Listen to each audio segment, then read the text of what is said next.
High বন্ধুরা, এটা একটা ব্লগ ভিডিও। আর আমাদের কাল বিয়ে ছিল, বউ ভাতের নেমন্তন্ন ছিল। তো চলে যাচ্ছি বউ ভাতের নেমন্তন্ন খেতে। ওই যে আমার শাশুড়ি চলে যাচ্ছে, প্রেজেন্টেশন নিয়ে চলে যাচ্ছে। তো বলছে তাড়াতাড়ি চলো, দেরি হয়ে যাচ্ছে, দাদা ঘুমিয়ে পড়বে। তো চলে যাচ্ছি। তো আমার শাশুড়ি বলছে তাড়াতাড়ি আসো, এত আস্তে আস্তে হাঁটলে হয়, তো তাড়াতাড়ি হাঁটো। তো যে চলে এলাম ভেতরে। তো এসে বউ খুঁজে বেড়াচ্ছি, বউ কোথায় গেল, বউ কোথায় গেল, বউ কোথায় গেল, খুঁজে পাচ্ছি না, বউ কোথায় গেল। তো একজন বললো বউ ঘরের মধ্যে রয়েছে।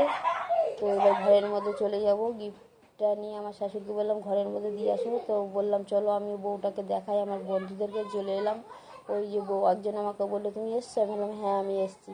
এই যে বউ আর বর খুবই সুন্দর হয়েছে। তো আমার ছেলে বিরক্ত করছে, বলছে মা বাইরে চলো। তো চলে এলাম বাইরে। তো বাইরে সব দাঁড়িয়ে আছে, বউয়ের জন্য অপেক্ষা করছে। আমার শাশুড়ি বলছে চলো বাইরে চলো। আমার ছেলে ফুচকা খাওয়ার জন্য বায়না করেছে।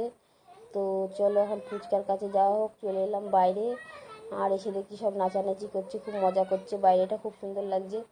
তো এবার আমার ছেলে চলে গেল ফুচকা খেতে, আমার শাশুড়ি আর আমার ছেলে। আমি ফুচকা খাবো না, কারণ আমার পেটের অসুবিধা আছে, ফুচকা খাই না। ফুচকা খেলে আমার পেটের মধ্যে জ্বালা করে, তো ওরা ফুচকা খাচ্ছে।